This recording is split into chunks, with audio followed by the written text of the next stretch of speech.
Kita lanjut pada ayat berikutnya. Ini mulai masuk ayat 66 sampai ayat 70. Ini merupakan kelompok tersini, ayat-ayat kelompok yang kelima. A'udzu billahi minasyaitonir rajim. Bismillahirrahmanirrahim. Ayat 66. Walau nasya'u latamasna 'ala a'yunihim fastabaqu sirata fa anna yubsirun.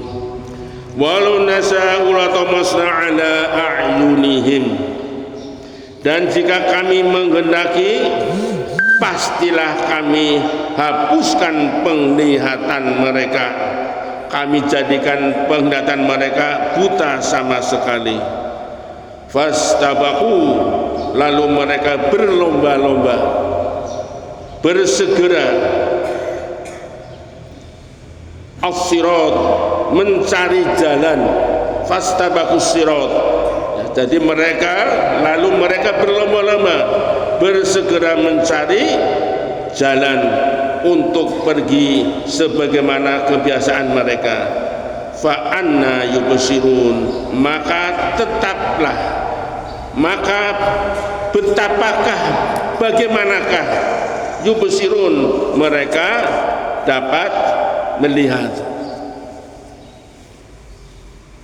Ayat berikutnya, walau nasya'u lamasahnahum 'ala makanatihim famastata'u mudiyan wa la yarji'un. Dan jika seandainya kami menghendaki, pastilah kami mengubah bentuk mereka dari tempat mereka, maka mereka tidak dapat berjalan ke depan dan tidak juga mundur ke belakang. Masyaallah muslimin rahimakumullah. Nah, kelompok ayat-ayat yang lalu yang telah kita bahas adalah menguraikan apa yang akan dialami saat terjadinya kebangkitan, ayat yang lalu. Nah, kelompok ini, kelompok kelima, ayat ini kembali berbicara tentang keadaan dan sikap kaum musyrikin dalam kehidupan dunia ini. Nah, ini Ibnu Ashur menghubungkan antara ayat-ayat ini, ayat 66 sampai 67, dua ayat ini,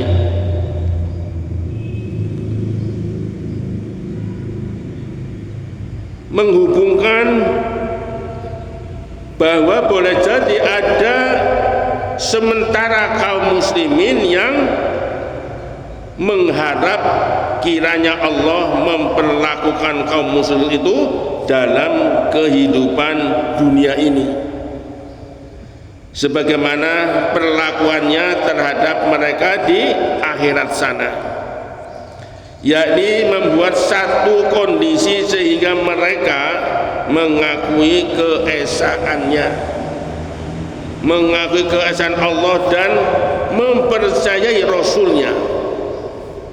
Nah, ayat-ayat ini, ayat 66 dan 67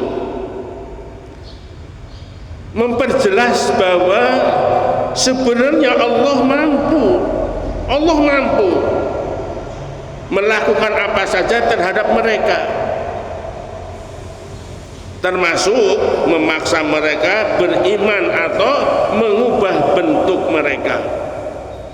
Jadi ayat ini memberi contoh bahwa jika seandainya kami, yakni Allah, menghendaki untuk menghilangkan penglihatan mereka dalam kehidupan dunia ini, pastilah kami butakan mata mereka atau kami hilangkan sama sekali mata mereka sehingga rata dengan wajah mereka, tanpa mata, jadi wajahnya rata. Lalu Mereka berlomba-lomba menuju jalan lebar yang selama ini mereka kenal. Tetapi karena mereka tidak memiliki mata atau buta, maka sebagaimana mereka dapat melihat, bagaimana mereka bisa melihat, pasti mereka akan berbenturan dan berjatuhan di jalan karena tanpa mata. Dan jika seandainya kami menghendaki untuk mengubah bentuk mereka menjadi benda-benda tak bergerak, maka pastilah kami mengubah bentuk mereka sehingga mereka akan tetap berada di tempat mereka. Maka mereka tidak dapat berjalan ke depan dan tidak juga mundur ke belakang.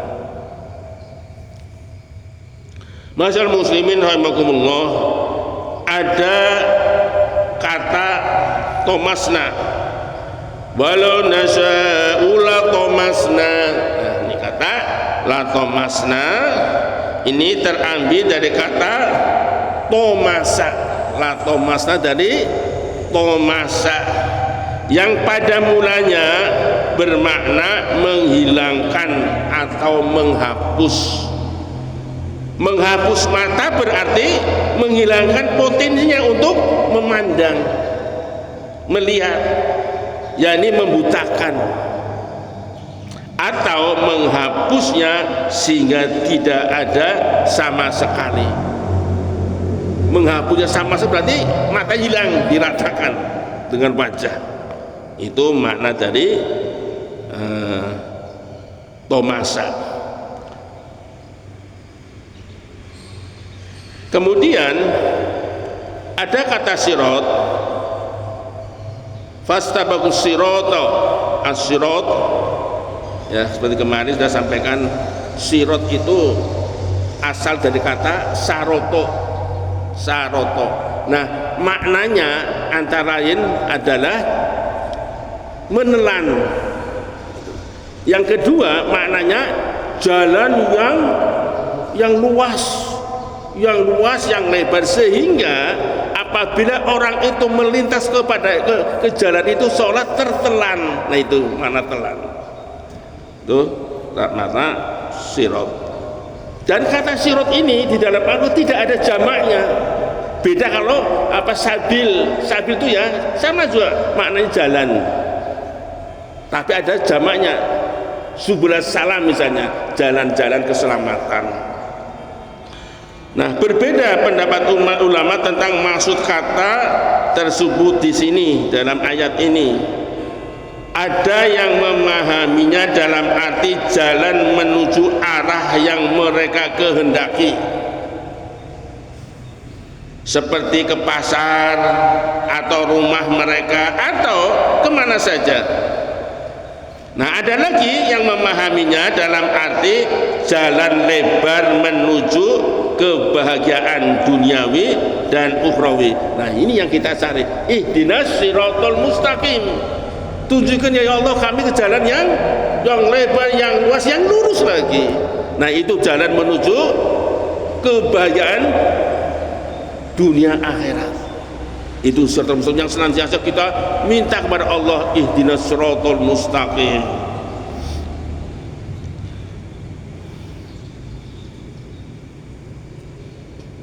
Nah, pendapat kedua untuk ayat ini tidak sepopuler dengan yang pertama. Maksudnya makna surat di sini ya, daripada ayat yang ke-66 ini. Kemudian ada kata masahna, ada kata masahna, ini terambil dari kata masaho, yakni mengubah bentuk sesuatu ke bentuk yang berbeda dengan bentuk aslinya. Itu kata masahna. Sementara ulama memberi contoh mengubah bentuk dimaksud seperti yang diuraikan oleh firman Allah menyangkut orang-orang Yahudi yang melanggar perintah Allah, maka Allah berfirman, jadilah kamu kera yang hina. Itu dalam surah Al-Baqarah. Allah bisa mengubah menjadi manusia menjadi kera yang hina. Ini dalam Al-Baqarah surat kedua pada ayat yang 65. Nah, firman Allah Ta'ala, famastata'u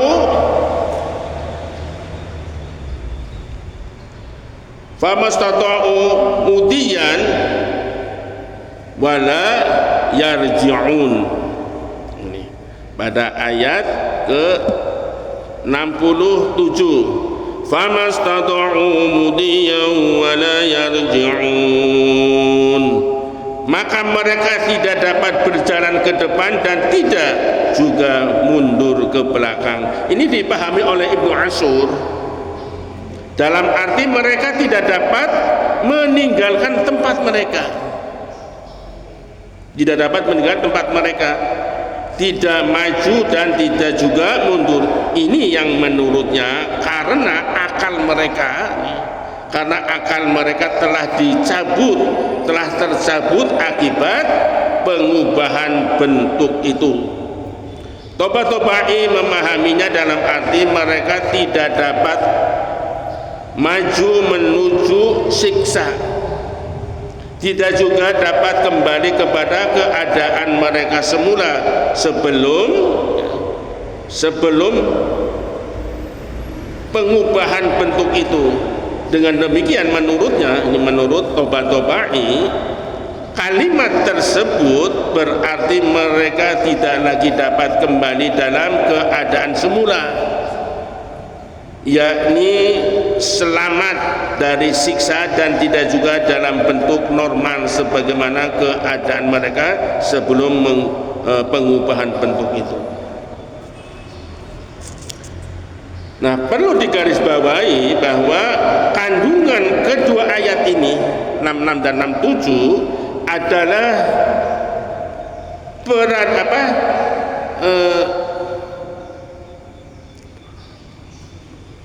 hanya perandaian yang oleh Allah Ta'ala sejak dini ini diisyaratkan bahwa ini adalah perandaiannya, pengandiannya yang tidak akan terjadi. Ini dipahami dari kata lau, kan lau seandainya itu kan pengandaian, hanya pengandaian yang oleh si penulis kitab ini terjemahan dengan jika seandainya lau itu dalam ayat ini. Memang kata tersebut yang digunakan oleh bahasa Arab untuk mengandaikan sesuatu yang tidak mungkin terjadi. Jadi pengandaian yang hanya pengandaian tapi tidak akan terjadi. Demikian wallahu a'lam bishawab. Usikum wa nafsi bi taqwallah. Wassalamualaikum warahmatullahi wabarakatuh.